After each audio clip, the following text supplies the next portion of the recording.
Whole sports all plays. Yeah. Whole sports all plays.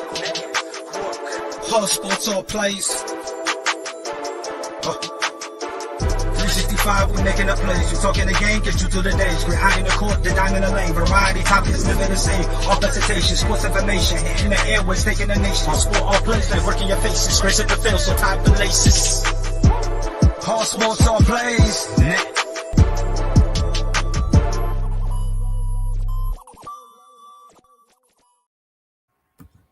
What is up, everybody? It is me, Mr. Bond Chronicles, here on Real Talk. I know I've been gone for a little bit, but I'm definitely glad to be back. And I got Coach with me. Coach, how you doing, man?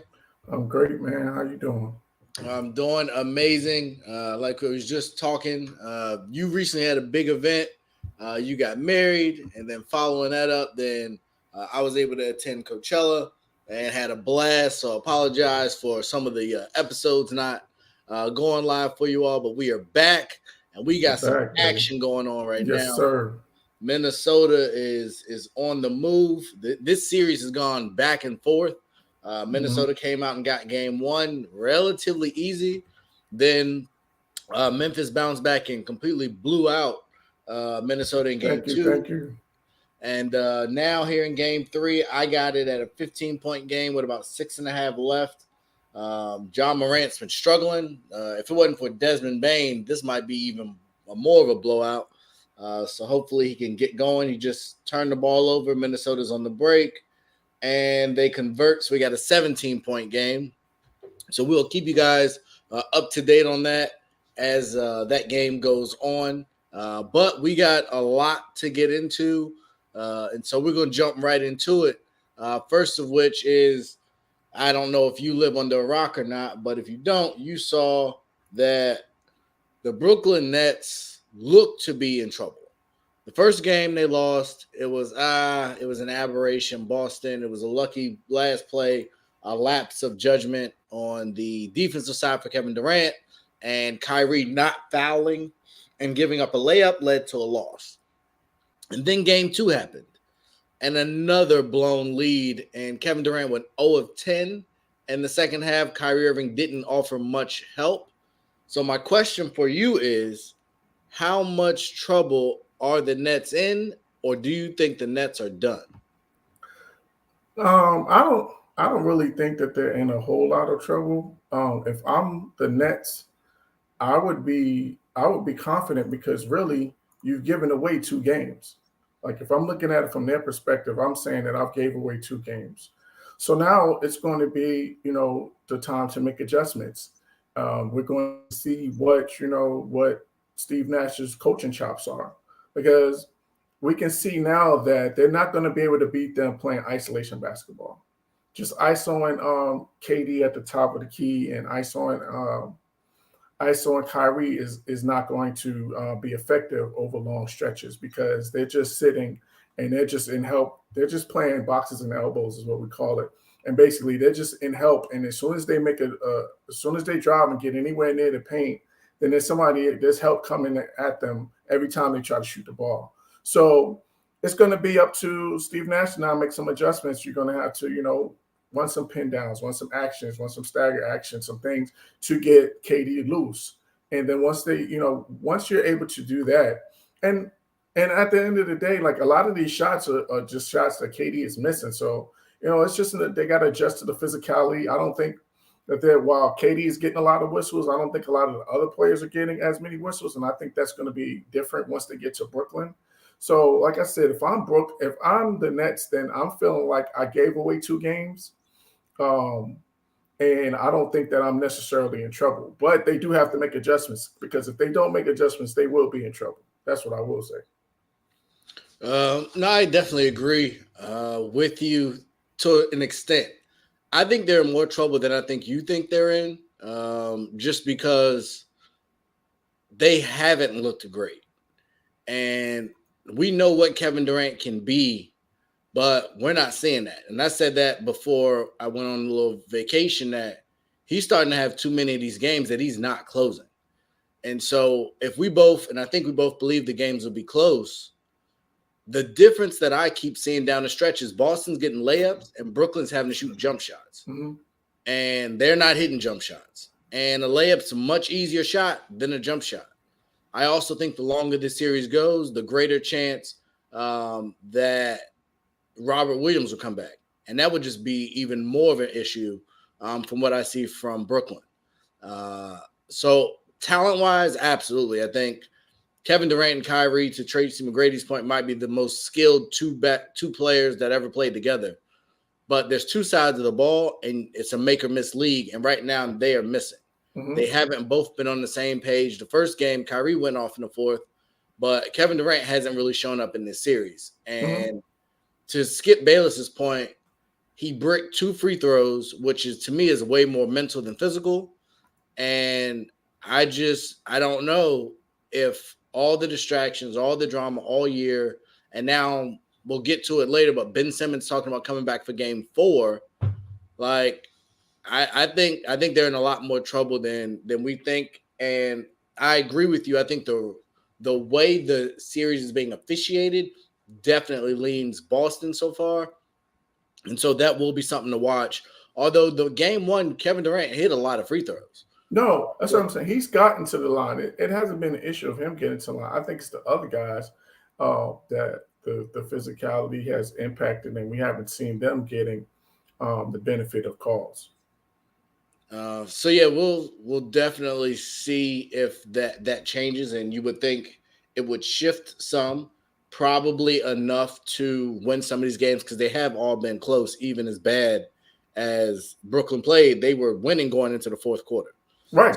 That's what I'm saying. To me, like, if you're Brooklyn, you're not going to push the panic button just yet because you can make a case that you could have won both of these games. I will say, to your point, I think you mentioned Steve Nash, and I think we're saying he's not cut out to do this job. And I know we've talked about the out-of-bounds play weeks ago and some other things with his coaching. He's not putting Durant in a position for me to be successful. Like, we're not seeing them come out of timeouts and him getting layups. He's still having to settle, go ISO on these jump shots, and that's not working. Because the last game, Dragic and the other stepped up. He was not put in position to hit some shots. And yes, you're right. He did miss some shots he could have made, but sometimes you need a coach to just draw up a play that's going to get you a layup, to get you going. And we haven't seen that. Just quick update. Minnesota in transition, and they shoot the 3, and it's a 23-point game with about 4.5 left. So they've been moving, and from what it sounds like, the crowd is crazy. Memphis definitely looks flustered, especially on the offensive side of the ball. They almost look like Brooklyn. It's a bunch of one-on-one basketball, and that's not going to work. So we'll definitely keep you posted as that progresses. And then Utah and Dallas has also kicked off.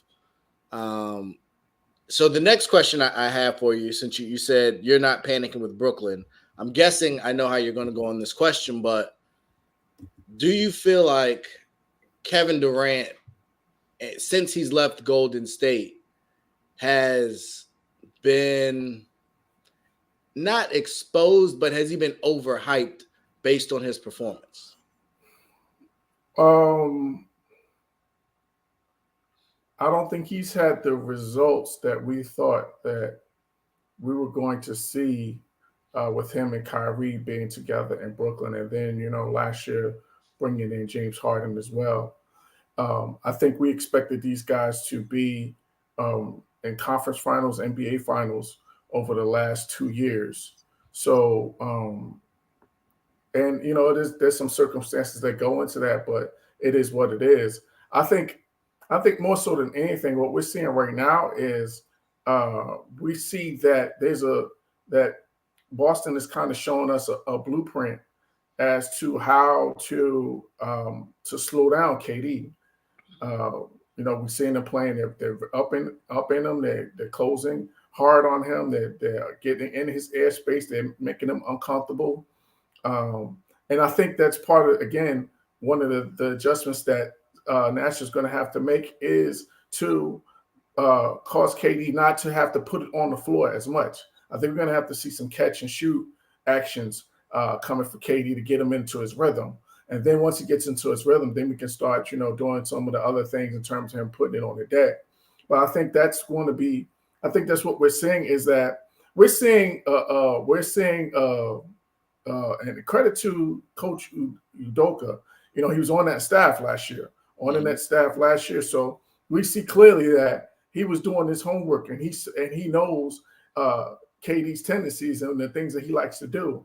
And they've done a pretty good job of kind of taking that away from him, and he's taking a lot of contested shots. So I think that what's going to happen here is I think these next 2 games is going to really tell the story in terms of who KD is, because it's a lot of questions being asked, and we saw this a couple of years ago in Golden State, and I think that's when he had his famous "I'm Kevin Durant, you know who I am." It was kind of I think it was against the Clippers where he struggled for a couple of games, and Pat Bev was getting a little mouthy, and then he said, y'all know who I am. So I think we're gonna see if this is gonna be another one of those moments where he steps up to the plate, because like you said, Kyrie kind of got rolling that first game, and he struggled the first game, and then the second game, both of them struggled, and it really the way they struggled in the second half, that really gave them no chance to win. They can have one of them guys struggling, but they can't have both of them struggling. So this game right here is going to be it's going to be just going to tell a story in terms of who KD is as a person, and I expect them to respond. Like, I would be shocked if he doesn't respond and have a huge game. And so I definitely think he's going to need to do that. I do think being at home will help a lot from a momentum standpoint, and it'll also determine kind of will Jason Tatum and Jaylen Brown and Marcus Smart in their play, because Marcus Smart's been playing pretty well offensively also. So I think we'll be able to see if that goes on the road with them. I will say, I think if this keeps going this way, Kevin Durant's going to have a tough offseason. He's ducked a lot because of the finals wins with the Warriors. But those first 9 years with Oklahoma City are going to get a bigger microscope. Last year is going to get a bigger microscope, and then this year we'll get, a hard microscope. So as he gets older, he's, I think, entering year 13 or 14. He's gonna those 2 rings is going to look a little different if he can't have any real success outside of Golden State. And so for him, I think it's in his best interest to figure it out. And a comeback would do great wonders for his kind of placing in NBA for me. For sure. Because it's definitely looking a little different when he's been part of really the reason they haven't been winning in the playoffs. And that's just not good enough. Yeah, to your point, I think, because of the last 2 years, this will be if this holds the form and the Celtics are able to win this series, this will be them losing in the second round and then in the first round over the last 2 years. And last year you had Harden and Kyrie, although they had the little health issues, but you still had those guys. And then this year you got Kyrie. So, and then if Simmons comes back, then you're basically will kind of have your full complement of your team. So it's going to be even less understood, or have even less of any wiggle room in terms of ducking any criticism. Because right now, the spotlight is on them, and we're going to see. The time is going to tell. We're going to see this next game who Kevin Durant really is. Absolutely. And so on the flip side of that, we've had discussions all year about MVP, and the MVP, to be clear, is a regular season award. I've seen a bunch of people talking about why Jordan Poole wasn't in the most improved conversation. When you look at who the 3 finalists were, he doesn't deserve to be in that class, just being honest, based on the regular season. But Philadelphia had an opportunity, or almost blew an opportunity at the end of the game, and I've had my issues with Doc Rivers, and the set they were in right before he called the timeout was awful. And he ultimately got bailed out by Joel Embiid, who had a huge 3. Well, hold on. You got to give the man credit for getting the timeout to get them to. He did. He did run down the court and get the timeout. But up until that point, the last 2 possessions before that were awful. Oh, no, they were bad. No question about it. you didn't have Embiid where he needed to be. Like it was a disaster waiting to happen. But he saved himself, and then Embiid put it away, so to speak. But when you look at kind of that game, like if you had to choose right now, would you want to be Philly or would you want to be Boston? Based on how they're playing. I want to be Philly. I think the way that they're playing as a unit, I think that they're playing on a higher level as a collective. Because you got Maxi that's been sparking. You got Tobias Harris that's been productive, and you got Embiid doing what he does, and Harden really hasn't really gone off. He's just been kind of a 20-10, 18-10, that type of. He hasn't really put up one of those 30-point nights. So I think that really bodes well for them. The fact that they're playing this well and Harden hasn't really been played at a dominant level. So if I'm picking out of the two, I'm picking Philly. No, I would agree right now, but I'm thinking Boston's defense just looks amazing. And obviously it's different guarding Embiid versus Durant. Right. But I don't know. I think we definitely will live to see this next game, what Boston's all about. And to me, the way Philly was able to stay with it, and to your point, Maxi's really coming out party. On this stage, he's played really well in the playoffs. So I think it's making the Ben Simmons loss look less and less significant because he's been able to fit in and really evolve in this new role. So definitely happy for him, and hopefully they'll keep it moving. But I think Toronto's done. Embiid told Drake he's coming back for the sweep. So I love to hear that. Love to see it. Hopefully he can back it up.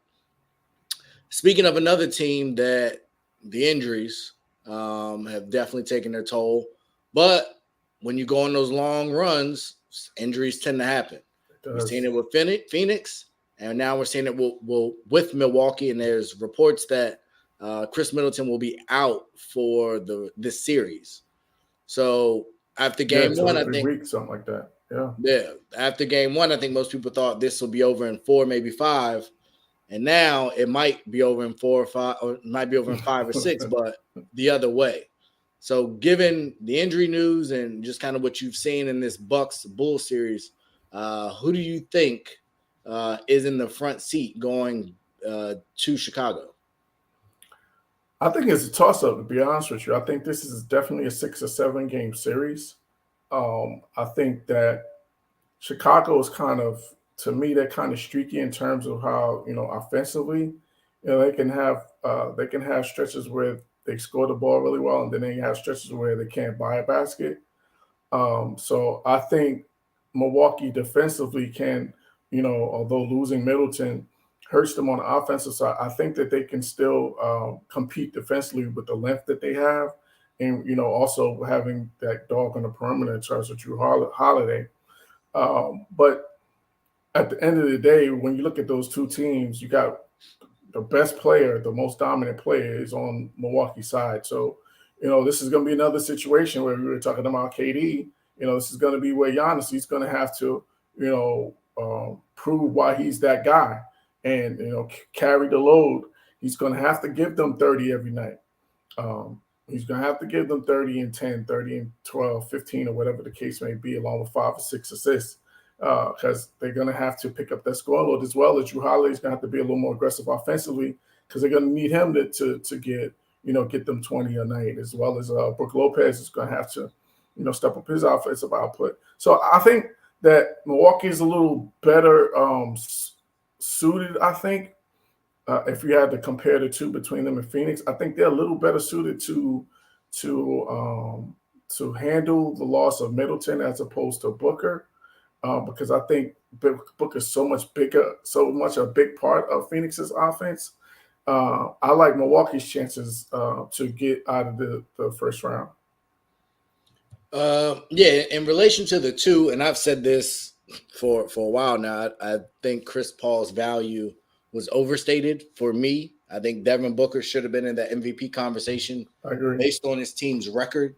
Like, I get it that the team plays well, but that's too many wins to not have some kind of representation.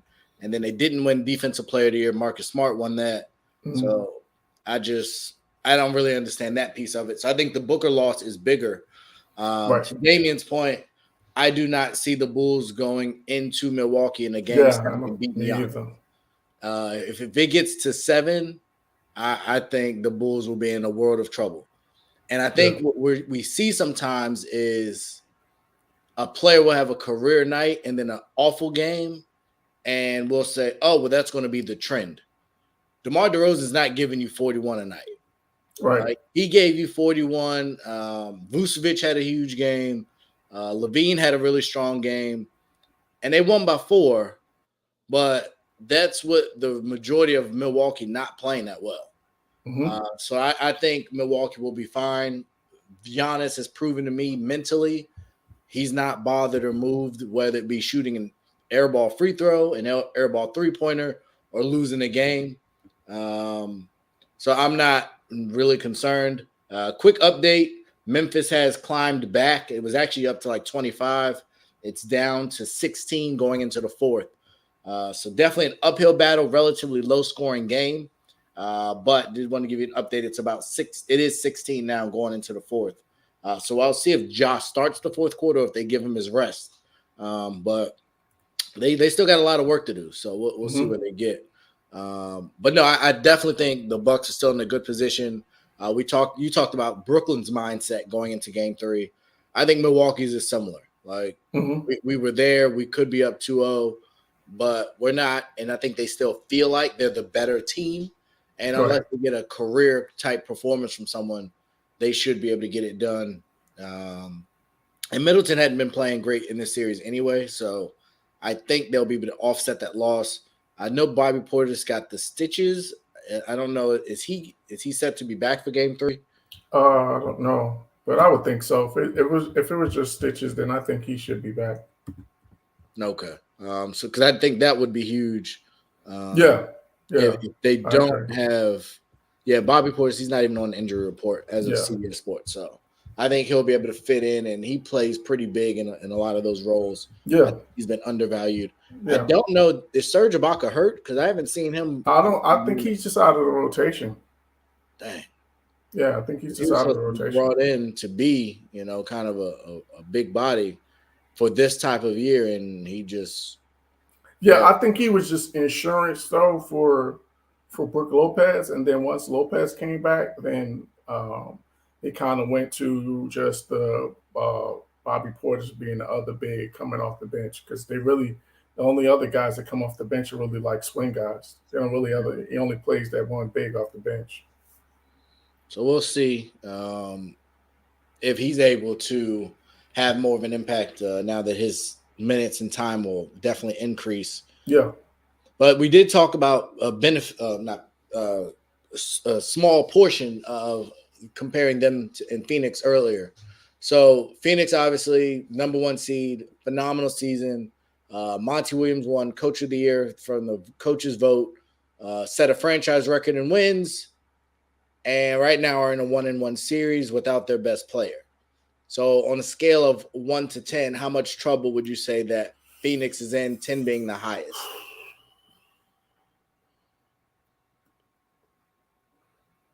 I'm going to say a 5. Oh, okay. Yeah, I'm going to say a 5. I was thinking, but we'll go with it. Yeah, I'll say a 5 only because, again, you're losing 25 to 30 points a night. That's in the playoffs. That's not easy. That's not easy to replace because points are harder to come by in the playoffs. So, losing a score of that caliber, and then especially, again, in the playoffs, sometimes it just comes down to who can, make a play against, in a situation, who can get the better of the matchup, So that's what happens a lot of times where you're targeting certain guys in a ball screen and trying to get the matchup that you want so you can take advantage of it. And so when you don't have that, when you missing one of those guys that are able to take advantage of that matchup, that's tough because Mikal Bridges is not, he's not a great playmaker. What's the other guy? Crowder's not a great playmaker. You really just have now just Chris Paul and Cam Payne, who are kind of shot creators and playmakers. So the rest of those guys kind of rely on the ball movement to get theirs. So I think that's going to be the challenge for Monty Williams and the staff to, figure out, and that's what they've been doing for a lot of the year because they've had these moments or these times in which they've missed Devin Booker and where they've missed Chris Paul. So this is not anything new for them. This is not new territory. So they should be able to figure it out. But the reason why I say 5 is because the Pelicans, man, like they got some mojo to them. They got like some swag to them that they're just playing at a really confident level. Brandon Ingram, he's like another KD, man, with that length and his ability to pull up and shoot over guys. Like he's really coming into his own. And then you got CJ, who's able to get his at any time. So you got 2 guys that can go for 25 or 30, a night. So between those 2 guys, they're really and then you got, the energy, guys like Alvarado coming off the bench. Herb Jones was able to guard in the 3-and-D. And you got JV, who's playing really well. And he's had a career year out there in New Orleans. So they got some pieces, man. And, that was a serious move by Ja. They're only down 11 right now. But, yeah, I think that while they're able to overcome it, I think Phoenix can. I think this is going to be a 6 or 7 game series because I don't think New Orleans is going anywhere. So that's actually why I was surprised because I thought 5 was low. Okay. I have this much closer to an 8. Oh, wow. Losing one at home. I think Willie Green is definitely built for this position. I think in a lot of ways, even with Phoenix going to the finals last year, I think there's a lot of veterans in New Orleans that have been battle tested. So they're not going to lay down. And yeah, just quick update. Memphis is now down 9. I think they're on like a 12-0 run. And this is, I think, where Brooklyn messed up in game 1 is it took too long to put the starters back in. And you can't do that in these kind of games. And I definitely disagree, Damian. I think Zion would screw up the momentum. You can't do that now. And he'd be on the minutes restriction. It's one thing to have Steph on the minutes restriction coming in, filling that role. Unless he's playing, 10 or 15 minutes. That's the only way that you could try to use him. You can't play him at no extended minutes. Maybe as if he came off the bench, but that's it. I wouldn't mess with that right now. Memphis just got a strip and down 7. They just scored. They scored again, down 7. So pressure's getting tight here for Minnesota. Karl Anthony Towns, Anthony Edwards, somebody need to step up. Somebody send the SOS 14-0 run in the last 240. The same way I said, I don't think they're going to lay down, miss 3, a bunch of jump shots. That's a quick recipe for disaster. Pat Bev's done a lot of talking. You need to do some scoring, but good defense there on Ja Morant. So, no, I think there's a lot more cause for alarm, especially when it's Chris Paul. Like, we've seen this form or facet of show for almost 10 years. Something is just bound to happen to a Chris Paul team, whether it's Chris Paul or his co-star, him, James Harden, somebody's going to get hurt. Man, and like clockwork. It just at the most inopportune times. And it's not even – it's always bad. Like hamstring injuries are like one of the worst. And so for the way Devin Booker plays, if he doesn't have his hamstring, like that's very problematic. Like that's a huge part of his game. And I think this, again, to his value, I think he makes life so much easier for everybody else. Chris Paul does, but when you have Devin Booker on the floor, it opens it up for someone like Chris Paul. Absolutely. So I think Monty Williams has his work cut out for him. I think it was Damian or someone, or no, Iverson, who said earlier that it's not 2 to 3 weeks, which is what I heard reported. So I guess we'll wait and see. But hamstrings in general I are just was just about not. to say, anytime that you're dealing with the hamstring, man, that's an iffy proposition because you never know when it's going to go. Yeah. And any movement can aggravate it. Any stopping, any quick stop and start, any sudden burst, anything like that, that all affects your hamstring. And Tyus Jones just banged a three, and now they're only down three. So Minnesota is in a lot of trouble right now. Yeah, we got ourselves a ball game with 9 minutes left. Giving up an offensive rebound on a Big free throw. drive. That's a big drive. Yeah, they needed Turned that. into a 4-point play, a full point Yes. possession. So Yeah. Minnesota So coming back. Go ahead. no, I was just saying that they're really going to have to really figure out how they're going to attack them offensively, because like you said, that's what I want to piggyback on. The big point is that Devin Booker, because of his shooting, you have to stay connected to him all the way out to the 3-point line, and that opens it up for everybody else. That makes Chris Paul's job easy in terms of his penetration off his ball screens. So now we're going to really have to see how they're going to be able to adjust to not having that spacing and still trying to be effective offensively. I think that you're going to have to drop it down to the big fella a little more. You might have to give some paint touches to DeAndre Ayton to get him some opportunity. So, and we got a tie ball game. Desmond Bain, Boom. 3 in the corner pocket. Off a That crazy, was a heck of an assist. Crazy loud. Just about to say a crazy left-handed dime from Ja on the baseline. But yeah, so they're going to really have to adjust and figure out how they're going to be effective. I think they're going to have to try to push the ball and try to get it out in transition a little more too. So that's where kind of Chris Paul and campaign, they're going to really be important in terms of getting those guys easy touches. So it's going to be an adjustment. So, but that's why Monty Williams is the coach of the year. So they're going to have to figure it out. And yeah, I know, Damian, we've talked about on this show to increase Zion's value is to have him play. So I can see that, but I think the role got to hit that jaw. What do we got? Sure. He should have. He shouldn't have settled on that. But no, I think that could be energy for them. I think it'd be great if he ended up coming back at home. I just don't know the role he would play. And it seems like he could clog things up for Ingram, who works kind of in that mid-range because he can't stretch the floor. Right. And I don't think you could play him with JV either. That would just make the floor really small. So it'll be definitely interesting to see. I think both coaches have their work cut out for them. Phoenix is going to have to adjust on the fly. And this brings me back to my point. I said months ago, DeAndre Ayton wants a max deal. This is when you really earn that max money. That's it. I need a 30 and 15 game from you. That's what it takes.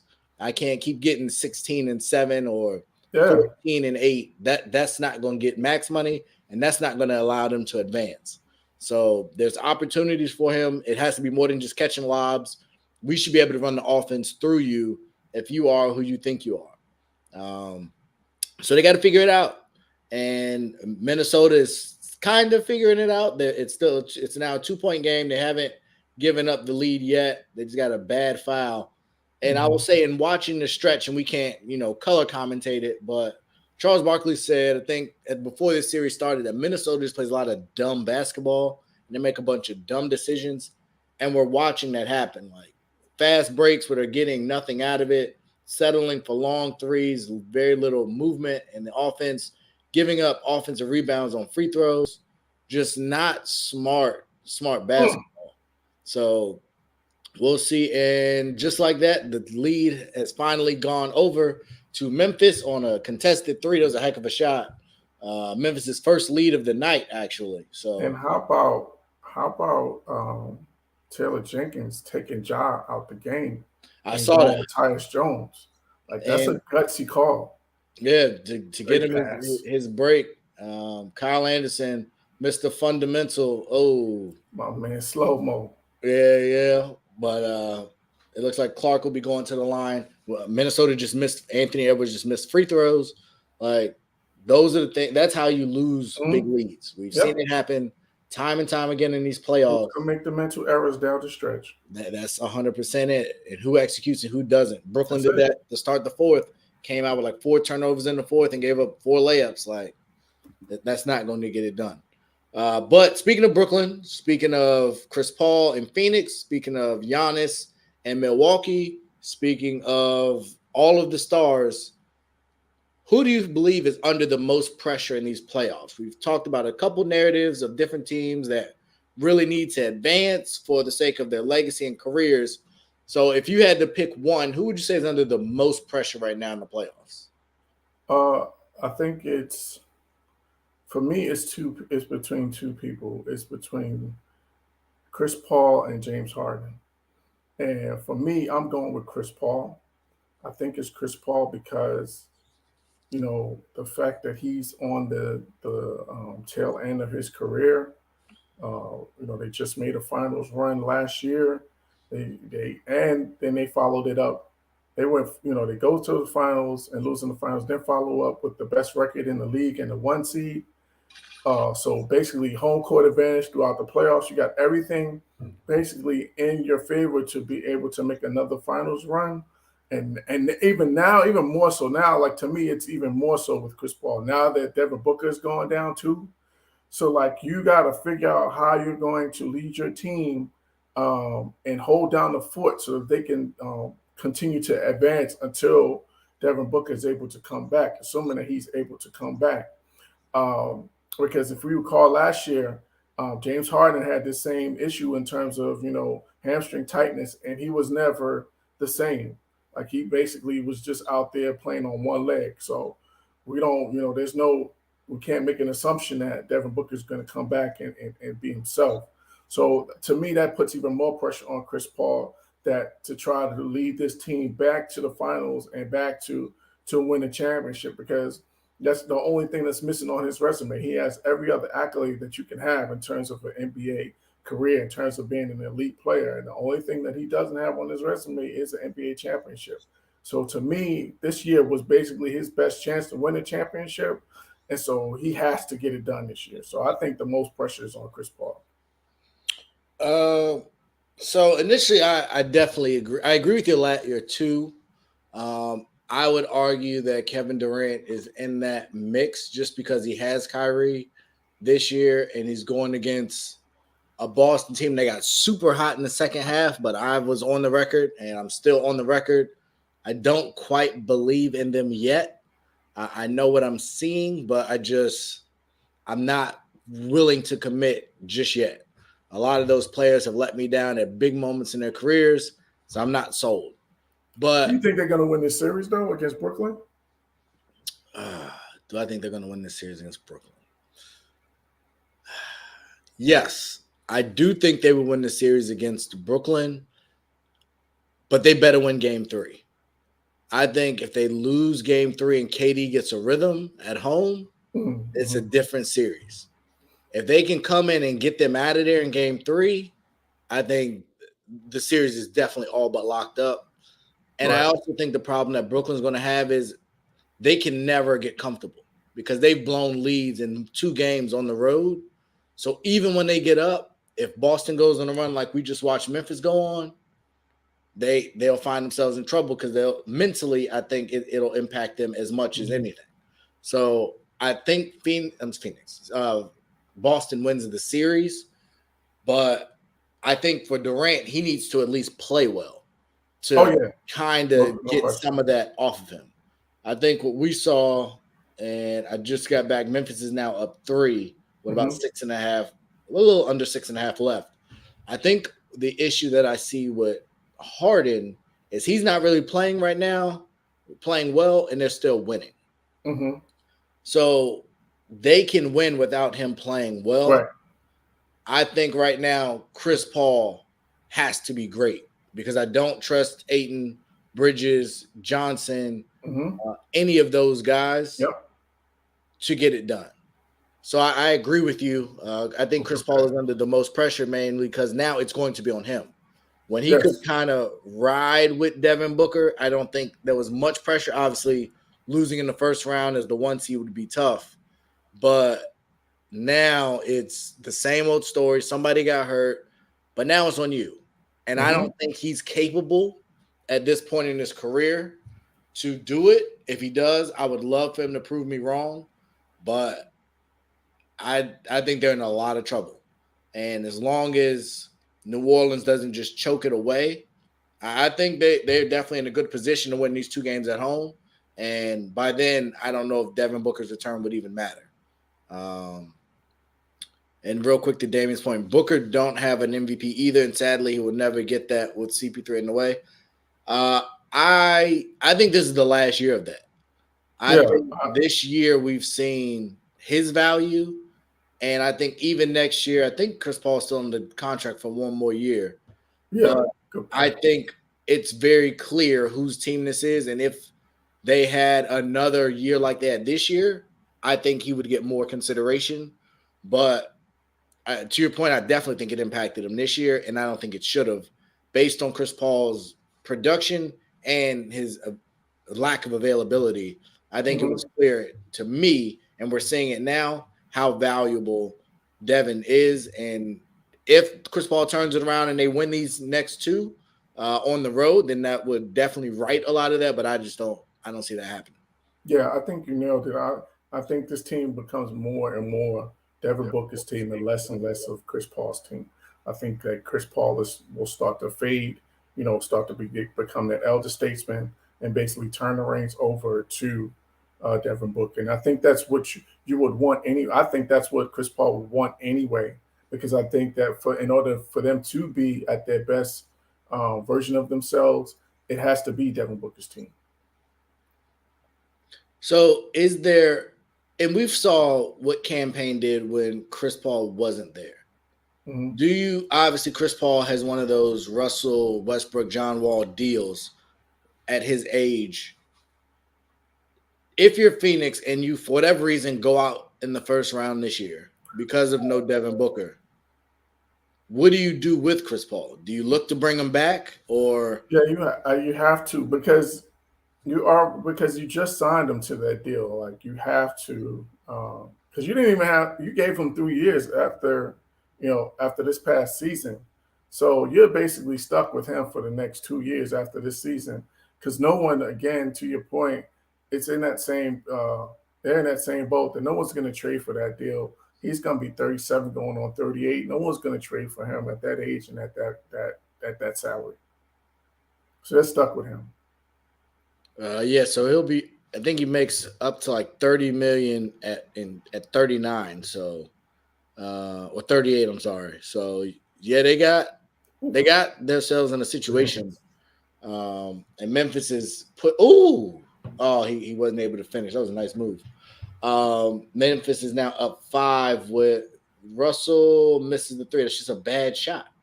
It's a bad shot in transition. They're just making a lot of bad decisions.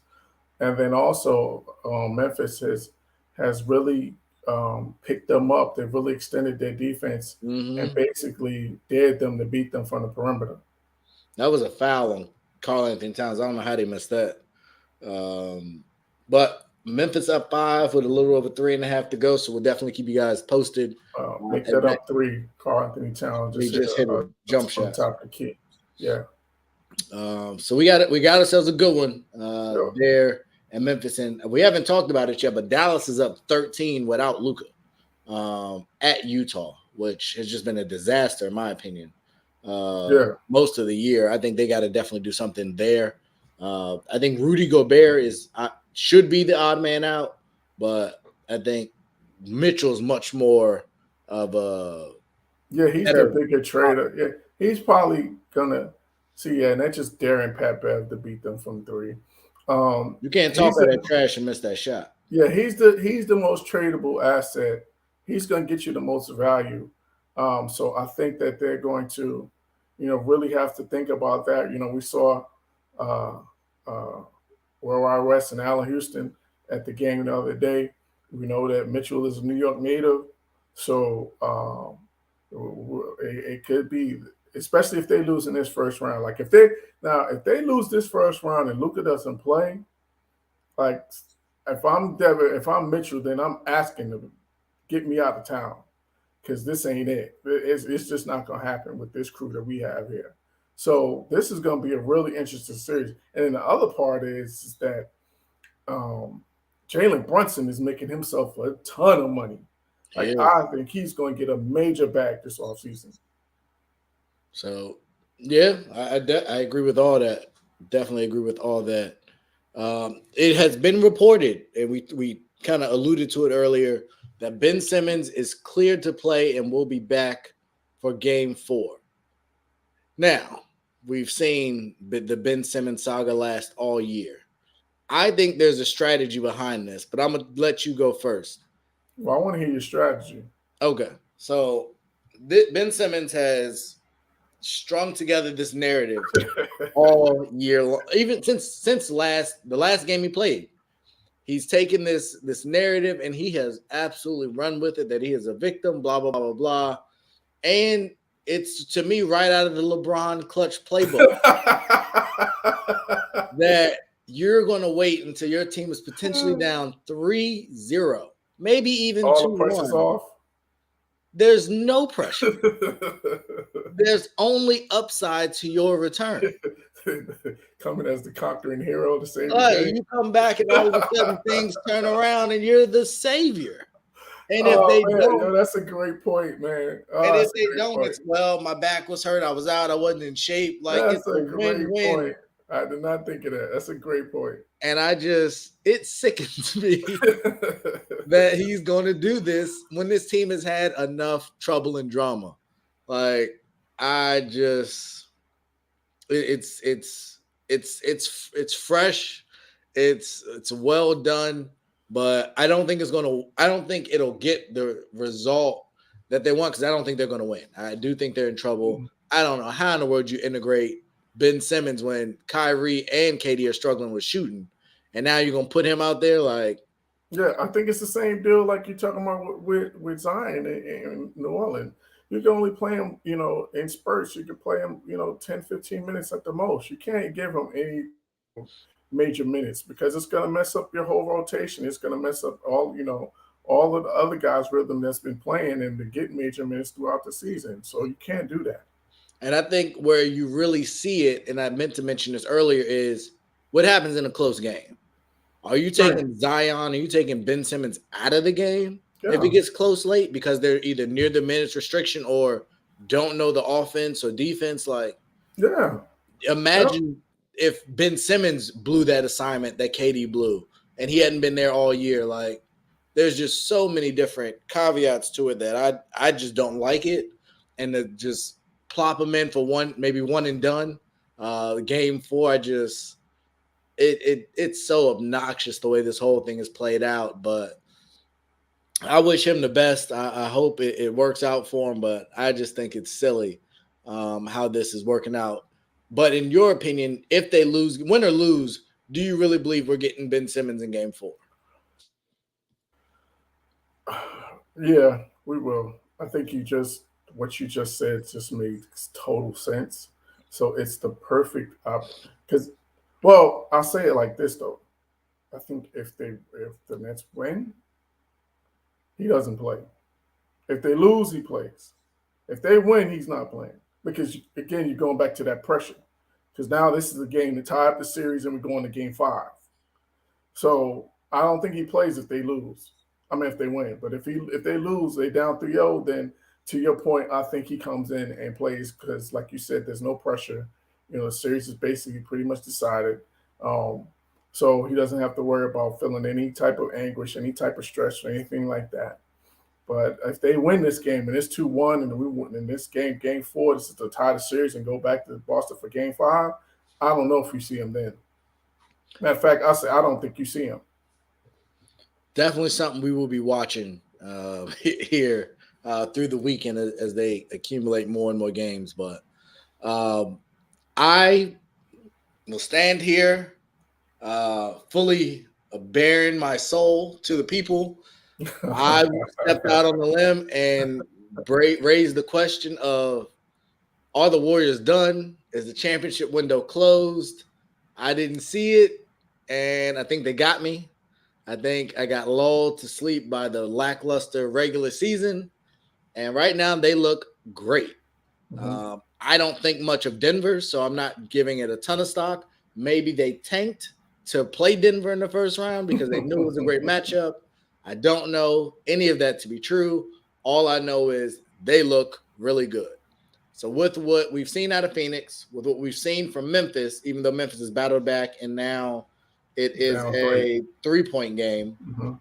Mhm. Beverly just made a free throw.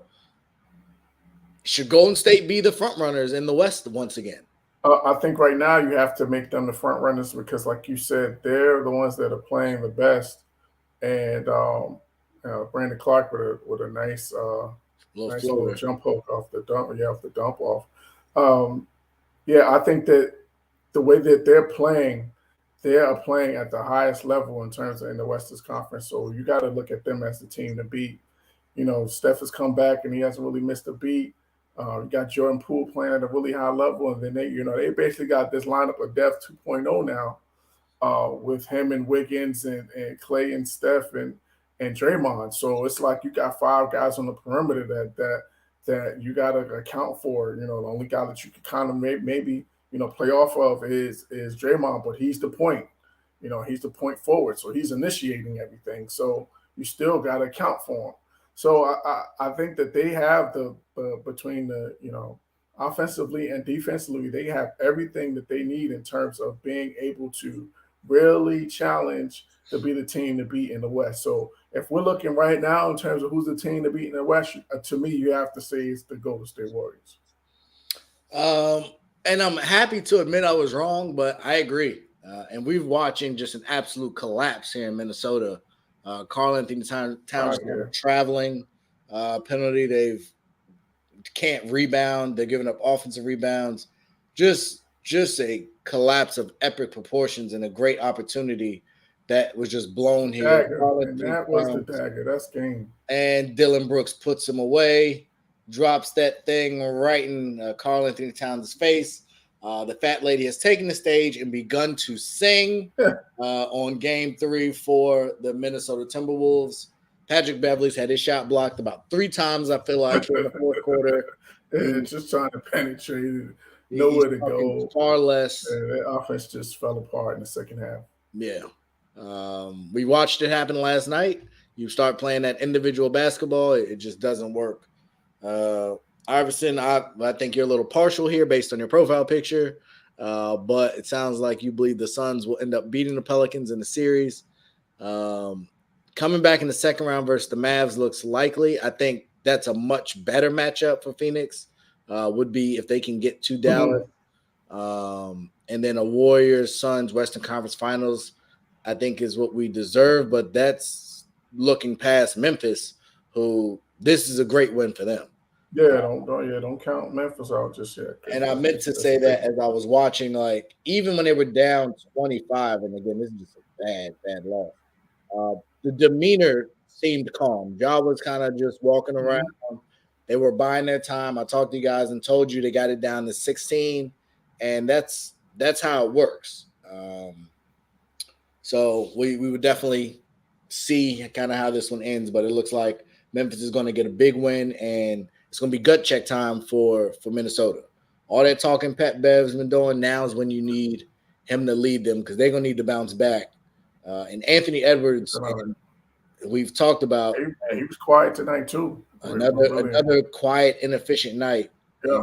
That Memphis defense just turned up on them, and I don't know how many block shots they've had in the second half, really this fourth quarter, but those numbers have skyrocketed because they hit that switch and put the foot on the gas, and there was nobody, and Ja just finished it in style.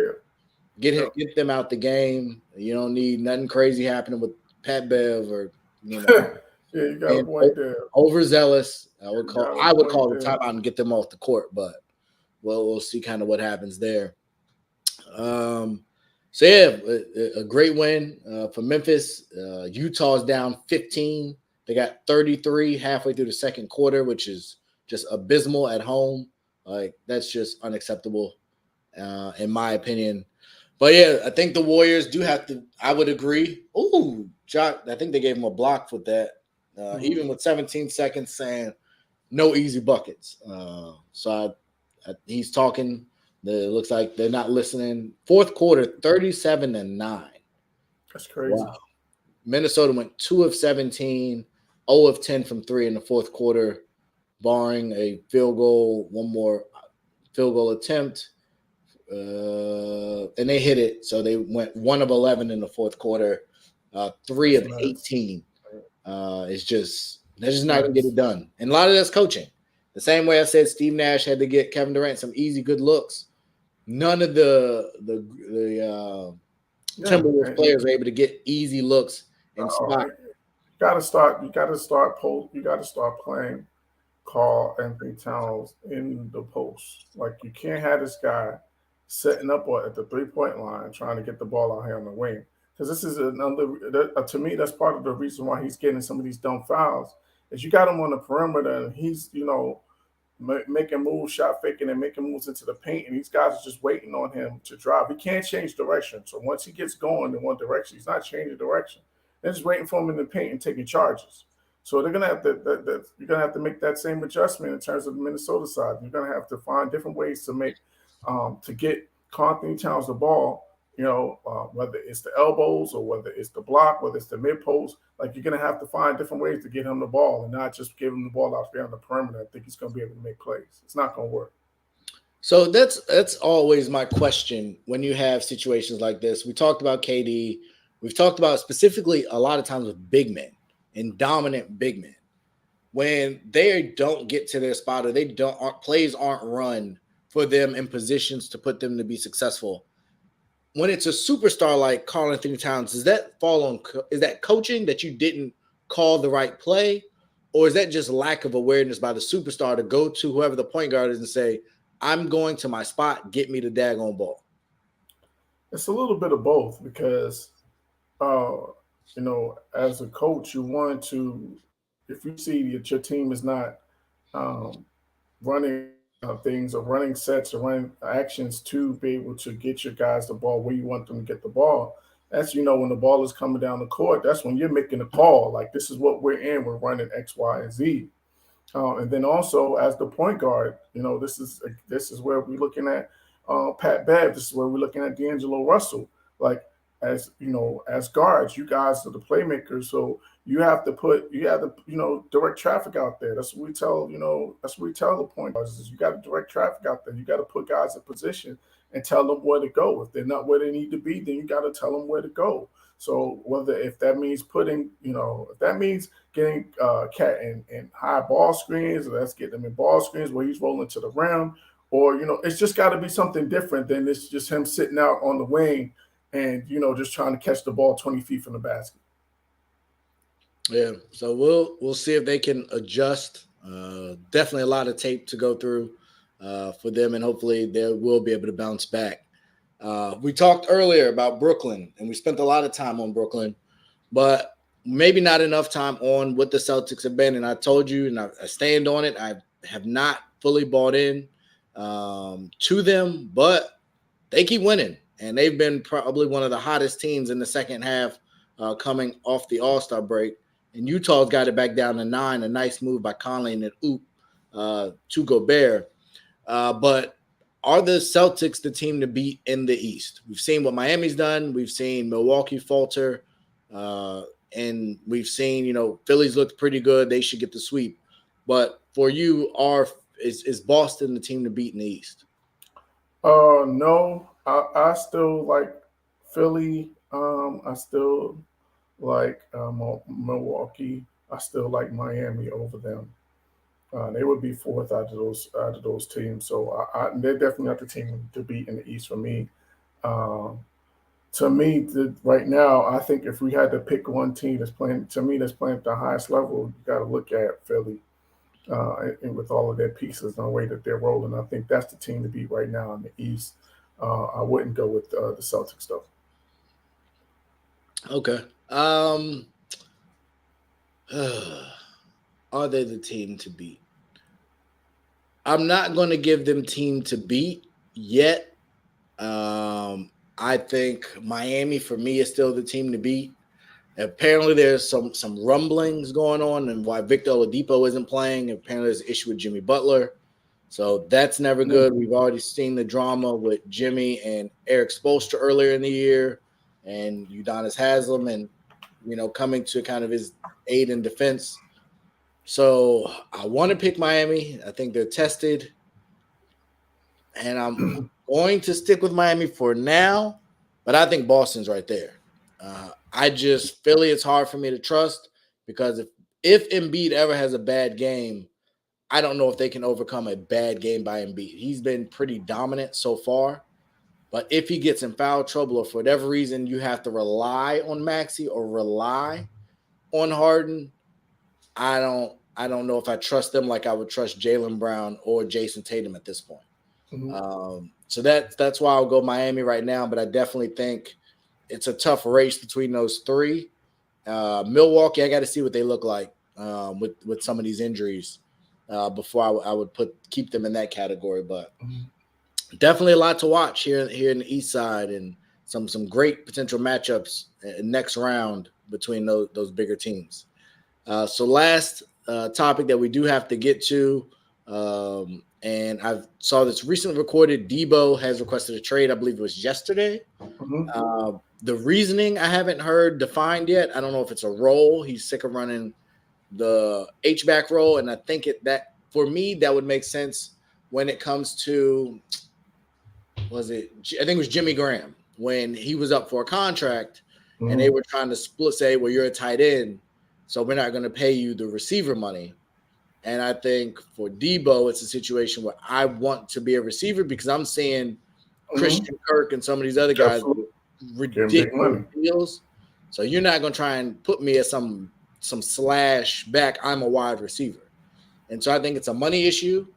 I don't know what San Francisco is doing this offseason. They've been pretty quiet. They still have a quarterback that they've said they don't want and have done really little to move him with the draft coming up next weekend, I believe. Is next week after. Week after. Okay. So I don't know what they're doing with their quarterback situation. No. Next week. Because it's the 21st. Yeah, next Thursday. Next week. Okay. That's what I thought. So yeah, I don't know what John Lynch and those guys are doing, but they need to figure something out. And I don't know why you don't pay him, given how your offense currently functions. I'm not saying I'm not a Debo fan. What I would say is I don't put him as a receiver in that elite category. I don't put him in the Hill, the D-Hop. Because the way he plays is totally different from those guys. Right. Like so if I need utilized, I should say, go be a number one and run a bunch of routes, I don't think you get that Pro Bowl premier type production from him. So I can understand the reason why you wouldn't want to pay him Devontae Adams money, but to keep him, you're going to need to pay him Devontae Adams money. And so I think especially unless you go get a top tier quarterback, you need him. So I don't really know what the holdup is. I think you give him the money, give him the guarantees, but you do need especially if you end up going with a younger quarterback. If you go with Trey Lance as the future, you definitely need Debo in-house. And you would want them doing a lot of work in the offseason to kind of get on the same page because that's going to be really, really important for me. But what do you think ends up happening? Do they move him? If they do, where? Or do you think he ends up staying? I think he's gonna end up staying. If I'm the 49ers, to me, there's no way that I move him because he's what makes everything work for them. Like unless you're going to get back a number one wide receiver in the deal, and if we're talking about the teams that he wants to get traded to, I don't really see, especially not in the Chiefs. There's not a number one that you're going to get back from them. The Browns, you're not going to get back number one from them. They just traded for Amari Cooper, so they're not going to put him in another deal. And the Broncos, I don't think that they're trading Jerry Jeudy. And, to me, they're still, the jury's still out on him being the number one because he hasn't really been able to stay healthy. So if I'm the 49ers, I don't see anything out there that's going to make my team better. for me to trade my my most valuable offensive player to me because of because of his skill set and how much he's able to impact the game and how many different ways he's able to impact the game. I think that's what makes their offense so dangerous is that they're able to attack you in so many different ways. And he is the linchpin in terms of that type of attack or the versatility that they have in their offense. So I don't think that he's going to get traded. I think they're going to, figure out a way to get that money situated.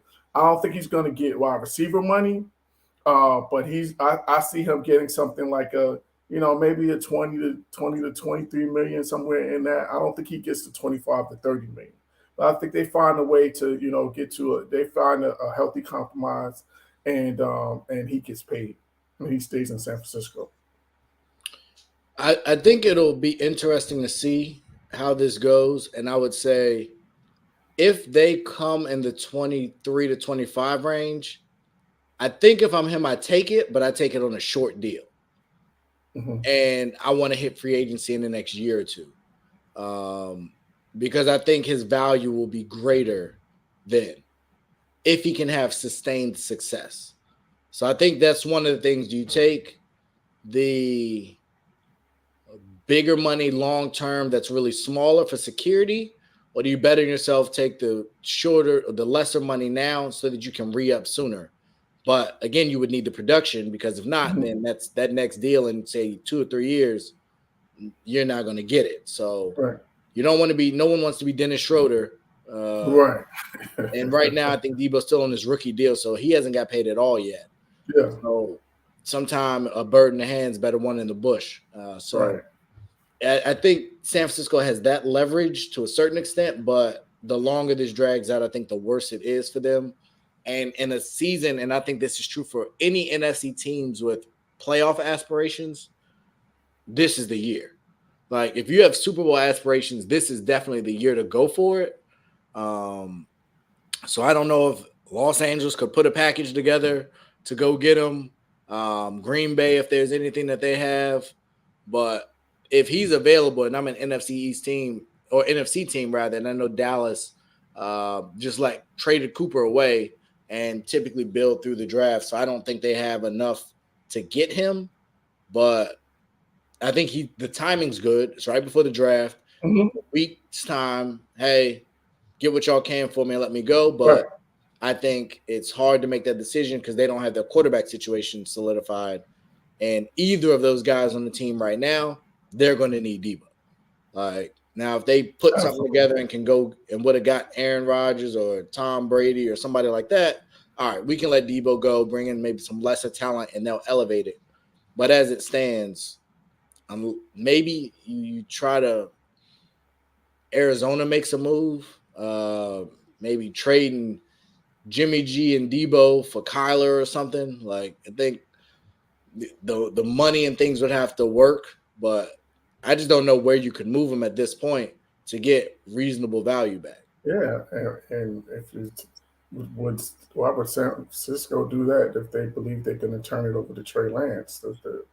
So that's another part of the problem is that it's just not a lot of fits in terms of trade partners. So, unless some team is trying to roll that roster, maybe a New England. They could use a weapon like a Debo Samuel. Maybe they can get into the action, and maybe Belichick finds a way to make a deal for him. But I don't really see a whole lot of place. Oh, maybe Baltimore. That could be another place. They could use a guy of his talent, and you put him, run pass option with RPOs with him and Lamar Jackson. That could be really interesting. But again, I just don't really see a whole lot of places where, that there's a fit or there's a trade partner that San Francisco will be able to make a deal with. Yeah, I think I 100% agree with you. And we'll see. Also, I think you have to see for the teams, Washington's one, but we need, we got to issue paying our current receiver. So there's a couple teams that could need receivers early on that, depending on how the draft goes, you may say, and that's another reason that it's so many, this draft class in terms of wide receivers is really deep. So that's even another reason why I think teams are even less wanting to make a deal. Because again, you can get a guy in the draft and have his rights for the next 3 or 4 years, and you don't got to pay him 20 or 25 million that you would have to, pay a Deebo Samuel. Absolutely. And a quick update before we get out of here: Dallas is now up 17. Utah's given up almost 70 points in the first half. It's 68 with no Luka. 51. With no Luka. Very, very at true. home. At home. That's crazy. It's not ideal. I know Quinn Snyder was talking about not necessarily wanting the Lakers job, but I don't know if he don't want this job at the way this is going. He might be looking for a job the way this is going. Yeah, this is all bad. But yeah, a lot of great things going on in the sports world. Damon, you said to the Bears. I don't know what the Bears offer. San Francisco, it wouldn't be a quarterback. It have to be draft pick because they don't really have anything else in terms of talent. I don't even know if they have the package to go get them with just draft picks. Maybe they wouldn't need to include a running back.